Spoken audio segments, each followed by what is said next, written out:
Good morning students. एक बार फिर से आपका बैरिस्टर कॉलेज के ऑनलाइन प्लेटफॉर्म पर हार्दिक स्वागत। ऑनलाइन स्टडी के कंटिन्यूअस सीक्वेंस में आज हम नेक्स्ट टॉपिक लेकर आए हैं। माइक्रोबायोलॉजी का नया टॉपिक है एड्स।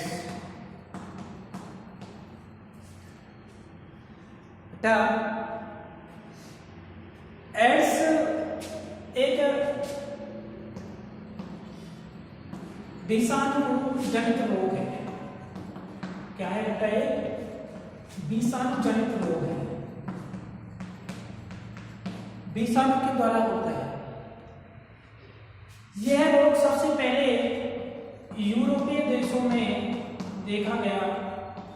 किसमें देखा गया बेटा? यूरोपीय देशों में देखा गया सबसे पहले, जैसे अफ्रीका, अमेरिका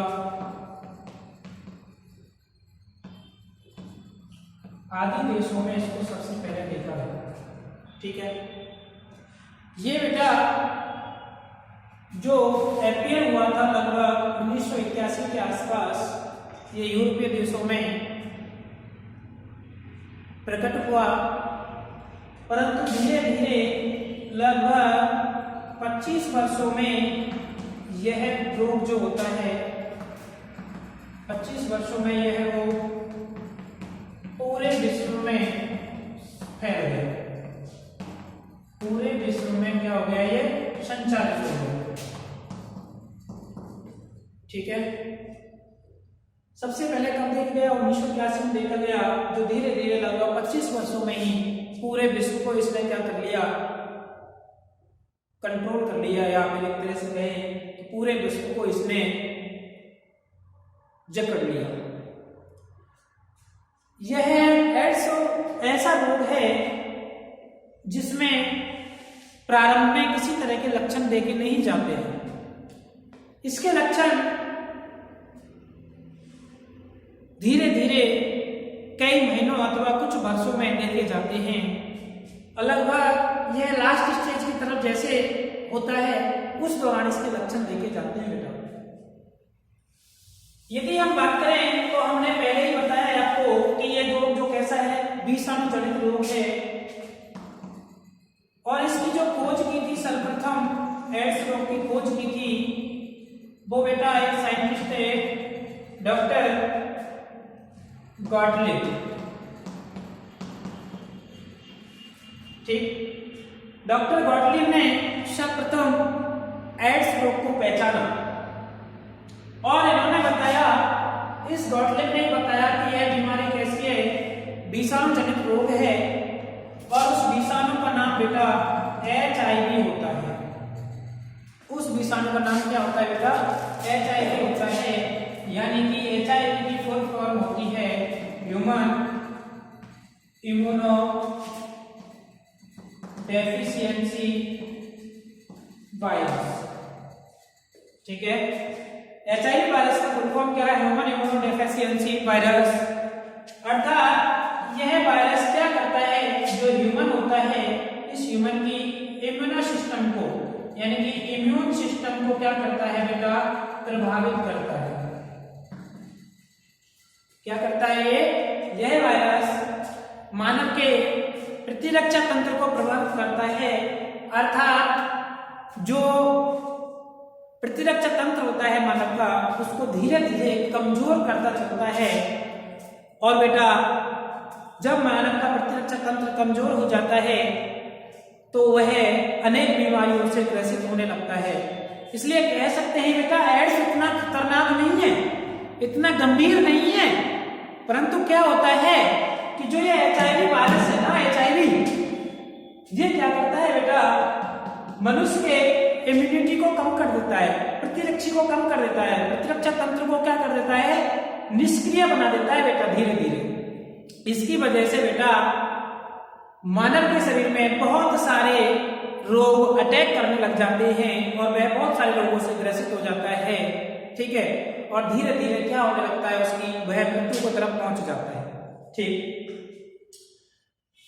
देखते हैं इस जो HIV है, इस HIV की संरचना कैसी होती है। देखिए, जब यदि हम HIV की संरचना की बात करें तो इसकी संरचना लगभग इस तरह की होती है। देखिए, इसके अंदर ये जो वायरस है ना, यह वायरस बेटा RNA वायरस होता है। कैसा होता है बेटा? RNA virus.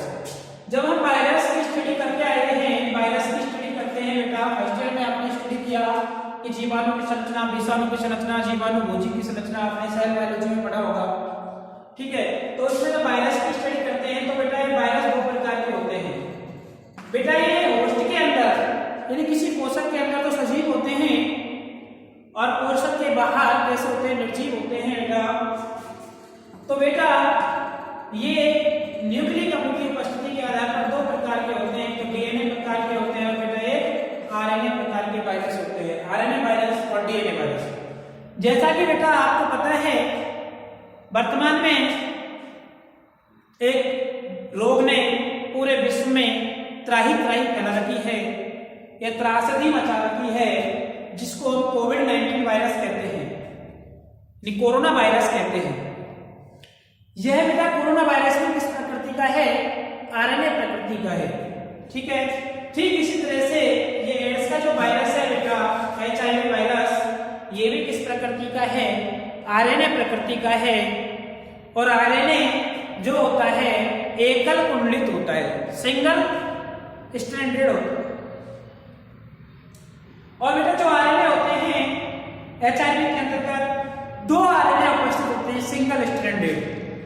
ठीक है, इन RNA के चारों तरफ प्रोटीन की कवरिंग पाई जाती है बेटा। इस तरह से क्या पाई जाती है? एक प्रोटीन की कवरिंग पाई जाती है। इस तरह से प्रोटीन की कवरिंग पाई जाती है।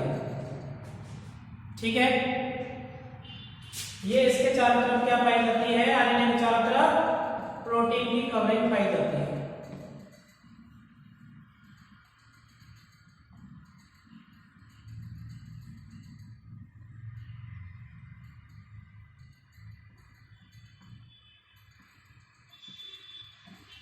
इस तरह से।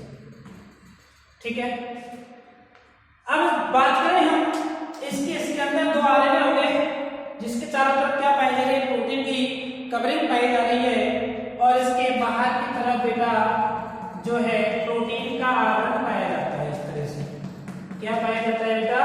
प्रोटीन का आवरण पाया जाता है।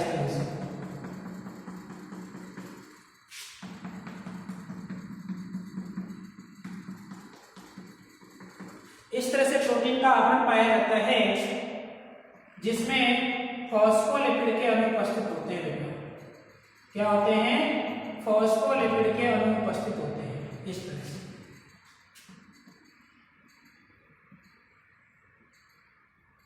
बीच बीच में क्या होते हैं? फॉस्फोलिपिड के अणु उपस्थित होते हैं।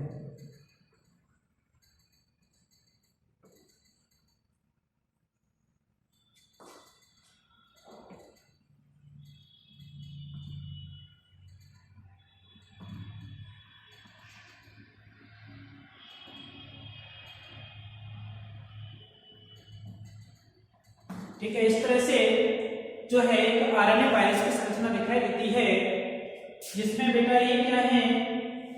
इनकी बात करें तो ये क्या है? Single stranded RNA, single stranded RNA। ठीक है, कितनी संख्या में होते हैं? दो होते हैं, और इन पर बेटा ये पाए जाते हैं एंजाइम पाए जाते हैं, reverse transcriptase enzyme, reverse transcriptase enzyme पाए जाते हैं बेटा। दोनों RNA पर बेटा क्या पाए जाते हैं? एक एक रिवर्स ट्रांसक्रिप्टेज एंजाइम पाया जाता है, और इसके बाहर की तरफ किसकी कवरिंग पाई जाती है बेटा? प्रोटीन की कवरिंग पाई जाती है। किसकी पाई जाती है बेटा? प्रोटीन की कवरिंग पाई जाती है, बाह्य और आंतरिक प्रोटीन की कवरिंग पाई जाती है। और सबसे बाहर की तरफ एक किसके मॉलिक्यूल होते हैं बेटा? फॉस्फोलिपिड के मॉलिक्यूल होते हैं। किसके होते हैं बेटा? फॉस्फोलिपिड मॉलिक्यूल होते हैं। ठीक है, तो इस तरह से इस HIV वायरस की संरचना होती है। जो HIV वायरस होता है बेटा, ये होता है रेट्रोवायरस होता है। कैसा होता है बेटा? रेट्रोवायरस होता है। सामान्यतः हिंदी में कहें तो यह बेटा बहुरूपिया वायरस होता है। कैसा होता है बेटा? बहुरूपिया वायरस होता है, अर्थात यह अपना रूप बदलता रहता है। जिस तरह से बहुरूपिया होता है वो अपना रूप बदलता रहता है, कभी रावण का तो कभी हनुमान जी का, कभी किसका कभी किसका। इसी तरह से बेटा यह भी अपना रूप बदलता रहता है हमेशा। अर्थात क्या होता है कि इसके अंदर बेटा सिंगल स्ट्रैंड आरएनए है, इसके पास क्या पाए जा रहे हैं? रिवर्स ट्रांसक्रिप्टेज एंजाइम पाए जा रहे हैं। ये रिवर्स ट्रांसक्रिप्टेज एंजाइम बेटा mRNA से क्या बना लेता है? अपने से DNA बना लेता है। अर्थात इन रिवर्स ट्रांसक्रिप्टेज एंजाइम की उपस्थिति में HIV वायरस DNA का संश्लेषण कर लेता है और यह क्या बना जाता है? वैसे तो कैसा वायरस है बेटा? ये RNA वायरस है। कैसा वायरस है? RNA वायरस है, परंतु इस रिवर्स ट्रांसक्रिप्टेज एंजाइम की उपस्थिति में जब कोशिका के अंदर पहुंच जाता है तो यह क्या बना लेता है? DNA बना लेता है। इसकी वजह से बेटा ये जो मनुष्य का प्रतिरक्षा तंत्र होता है, यानी कि मनुष्य के अंदर जो DNA पाया जाता है, उस DNA के मनुष्य के प्रतिरक्षा तंत्र को पकड़ में नहीं आता है, क्योंकि ये किसके समान दिखाई देता है? मनुष्य के DNA के समान दिखाई देता है। इसकी वजह से यह प्रतिरक्षा की कोशिकाएं जो होती हैं, एंटीबॉडीज होती हैं, उन एंटीबॉडीज के पकड़ में नहीं आता है। ठीक है, इस वजह से इसको क्या कहते हैं बेटा? बहुरूपिया वायरस कहते हैं। ठीक, तो इस तरह की इसकी संरचना होती है। इसमें सबसे बाहर की तरफ किसकी प्रोटीन जो है फॉस्फोलिपिड और ग्लाइकोप्रोटीन की कवरिंग पाई जाती है, अंदर प्रोटीन की कवरिंग पाई जाती है, जिसके भीतर क्या पाए जाते हैं? 2 सिंगल स्ट्रैंडेड RNA पाए जाते हैं, जिन पर एक क्या है? रिवर्स ट्रांसक्रिप्टेज एंजाइम उपस्थित होता है। ठीक है, आगे यदि हम बात करें तो जो यह HIV वायरस होता है, यह HIV वायरस कैसे संचरित होता है? इसका संचरण कैसे होता है? देखिए संचरण कैसे हो सकता है। तो बेटा इस HIV वायरस का जो संचरण होता है ना, संचरण मुख्यतः देखा जाए तो जो HIV वायरस कहाँ उपस्थित हो सकता है? एक तो बेटा ये सीमेन के अंदर उपस्थित हो सकता है, इसके अलावा बेटा ब्लड के अंदर उपस्थित हो सकता है।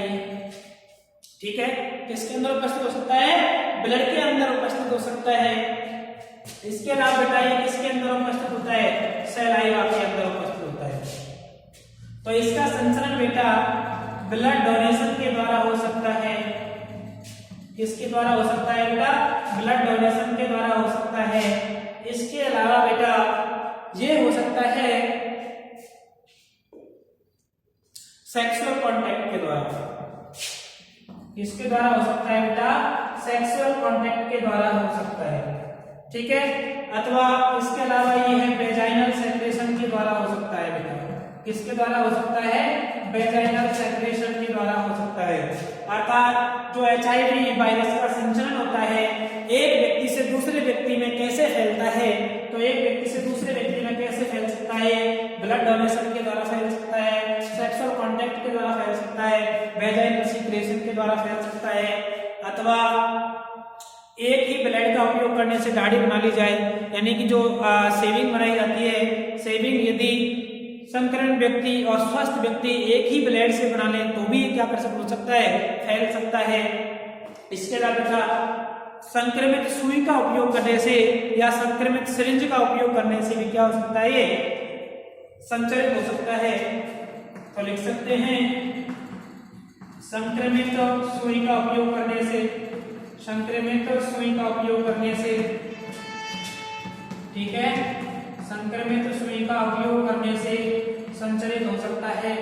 इसके अलावा बेटा ये संक्रमित जो माता होगी ना, संक्रमित माता से शिशु में भी फैल सकता है बेटा।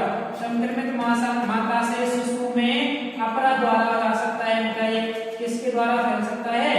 अपरा द्वारा फैल सकता है। ठीक है, इसके अलावा बेटा ये है किसके द्वारा हो गया? अनसेफ सेक्सुअल कॉन्टैक्ट के द्वारा हो गया। ठीक है, ऐसे बच्चे यौन संबंध के द्वारा हो गया। तो इस तरह से जो है एक व्यक्ति से दूसरे व्यक्ति में संचारित हो सकता है। ठीक है, नेक्स्ट हम यदि बात करें कि यह कब रेजिस्टेंस हो सकता है, रेजिस्टेंस की बात करें हम, यानी कि यह निष्क्रिय कब हो सकता है, तो बेटा यदि इसको 50 डिग्री सेल्सियस पर 30 मिनट तक रखें, 50 डिग्री सेल्सियस पर 30 मिनट तक रखें और 100 डिग्री सेल्सियस पर 1 मिनट के लिए रखा जाए इसको, तो बेटा ये क्या हो सकता है? इनएक्टिव हो जाता है बेटा। कैसा हो जाता है? ये इनएक्टिव हो जाता है। यदि 50 डिग्री सेल्सियस पर 30 मिनट के लिए और 100 डिग्री सेल्सियस पर 1 मिनट के लिए रखा जाए तो ये वायरस कैसा हो जाता है बेटा? इनएक्टिव होने की निष्क्रिय हो सकता है।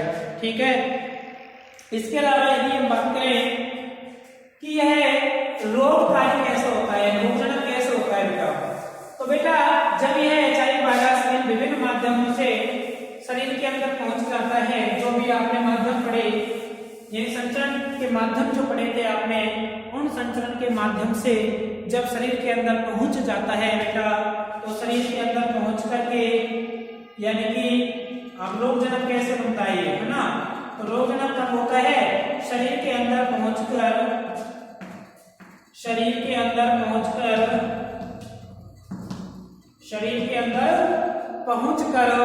क्या करता है? प्रतिरक्षा तंत्र को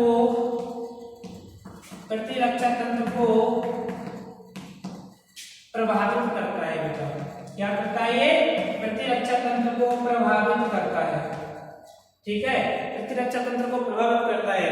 और प्रतिरक्षा तंत्र में सबसे पहले जो T4 सेल्स होती हैं, ठीक है, T4 कोशिकाएं होती हैं, T4 कोशिकाओं को क्या करता है? ये पकड़ता है। सबसे पहले T4 कोशिकाओं को पकड़ लेता है और उनको एंटीबॉडी नहीं बनाने देता है। ठीक है, जब T4 कोशिकाओं को ये प्रभावित कर देता है, अर्थात कहें कि जो HIV वायरस है T4 सेल्स तक पहुंच करके प्रतिरक्षा तंत्र को क्या कर देता है? निष्क्रिय कर देता है। निष्क्रिय कर देने के कारण क्या होगा बेटा कि जो मनुष्य होता है, मनुष्य की इम्यूनिटी धीरे धीरे कमजोर होने लगती है। क्या लगती है बेटा? जैसे ही इसने T4 कोशिकाओं को प्रभावित किया, प्रतिरक्षा तंत्र को निष्क्रिय किया, तो निष्क्रिय कर देने के पश्चात मनुष्य का जो प्रतिरक्षा तंत्र होता है वो इम्यूनिटी कम बनाने लगता है। और जब मनुष्य का इम्यून सिस्टम यानी इम्यूनिटी कम हो जाती है तो बेटा क्या होता है? मानव जो होता है रोगग्रस्त हो जाता है। अर्थात HIV के अटैक के साथ साथ और सारे जीवाणु विषाणु भी मानव शरीर पर क्या करने लग जाते हैं? अटैक करने लग जाते हैं। ठीक है, तो बेटा जब यह शरीर के अंदर पहुंच जाता है तो पहुंच जाने पर इसके क्या क्या जो है लक्षण देखे जा सकते हैं। जब शरीर के अंदर यह पहुंच गया तो इसके लक्षण क्या देखे जा सकते हैं? देखिए, लक्षणों में देखा जाए तो पहले आता है इसके बार बार फीवर आता है। बार बार क्या आता है? फीवर आता है, यानी कि बुखार आना। एक तो होता है बार बार बुखार आना, इसके अलावा होता है इसके लक्षण अचानक वजन का कम होना। हमारा शरीर कैसा लगेगा? कमजोर होने लगेगा, यानी वजन कम होने लगेगा, अचानक वजन कम होने लगेगा। इसके अलावा है ना, हमें क्या होगी? लगातार खांसी रहेगी। इस तरह के लक्षण देखे जा सकते हैं इसमें, लगातार खांसी। इसके अलावा है ना सिर दर्द रहना। क्या रहना? सिर दर्द रहना, चिड़चिड़ापन। ठीक है, चिड़चिड़ापन सा महसूस करना। ठीक है, इसके अलावा अतिसार होना, अतिसार हो जाता है। ठीक है, तो इस तरह के लक्षण देखे जा सकते हैं जब शरीर के अंदर प्रवेश कर जाता है। ठीक है, इसके अलावा जो त्वचा होती है, त्वचा पर कैंसर के जैसे लक्षण देखे जाते हैं, है ना, इस तरह के इसके लक्षण देखे जा सकते हैं। जब ये हमारे शरीर में प्रवेश कर गया, इस तरह के लक्षण देखे जाते हैं। ठीक है, तो क्या होता है कि ये जो है ना HIV वायरस या एड्स जो होता है एक कोई ज्यादा गहरा रोग नहीं है, ज्यादा खतरनाक रोग नहीं है, परंतु यह खतरनाक इसलिए बनता है क्योंकि यह बेटा हमारे इम्यून सिस्टम को क्या कर देता है, कमजोर कर देता है, जिससे हमारे शरीर पर अन्य जीवाणु विषाणुओं का भी अटैक होने लगता है और हमारा शरीर उनसे भी रक्षा कर नहीं पाता है, जिसके कारण हमारा शरीर कैसा हो जाता है, असाध्य रोगों से ग्रसित हो जाता है और व्यक्ति मृत्यु को प्राप्त हो सकता है। बेटा यदि हम बात करें इसके उपचार की, ठीक है, तो इसका उपचार बेटा अभी कोई नहीं है, कोई अभी इसका प्रॉपर इलाज नहीं है, इसका कोई प्रॉपर इलाज नहीं है, प्रॉपर इलाज नहीं है। इसका जो उपचार है ना बेटा क्या है, बचाव ही उपचार है। क्या है इसका, बचाव ही उपचार है, अर्थात बच के रहना है, ठीक है। तो इसके लिए हम क्या कर सकते हैं कि इसके बचाव के उपचार क्या हो सकता है कि एक तो होमोसेक्सुअलिटी को रोकना है, एक तो क्या रोकना है, होमोसेक्सुअलिटी को रोकना है, होमोसेक्सुअलिटी को रोकना। बचाव कैसे कर सकते हैं हम इसके, होमोसेक्सुअलिटी को रोक करके।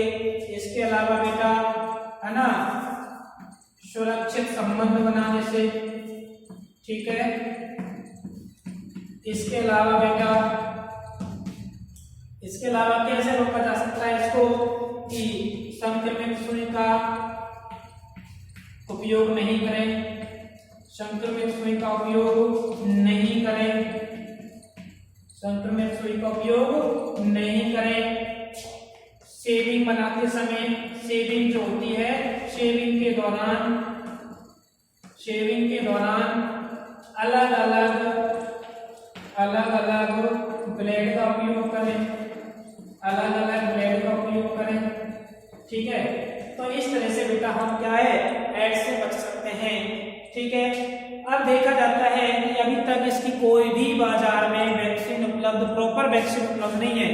हालांकि वैज्ञानिक लगातार इसकी वैक्सीन बनाने के लिए लगे हुए हैं, परंतु बाजार में अभी तक इसकी कोई प्रॉपर वैक्सीन या मेडिसिन उपलब्ध नहीं है।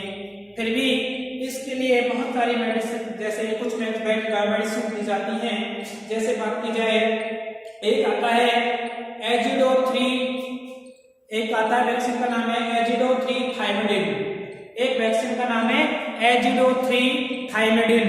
यह एजिडो-3 थाइमिडिन जो होती है ज्यादा प्रभावकारी नहीं है, केवल इससे कुछ समय तक के प्रभाव को रोक सकती है, कुछ समय के लिए क्या कर सकती है, एड्स के प्रभाव को रोक सकती है, जिसको हम एजिडो-3 थाइमिडिन को हम ज़िडोबिडाइन के नाम से जानते हैं।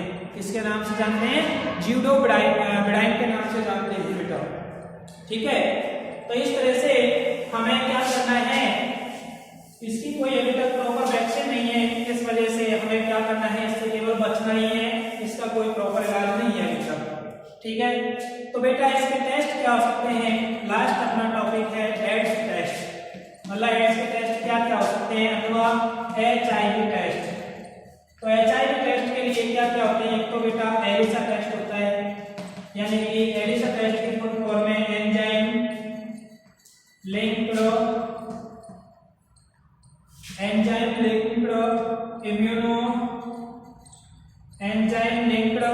इम्यूनो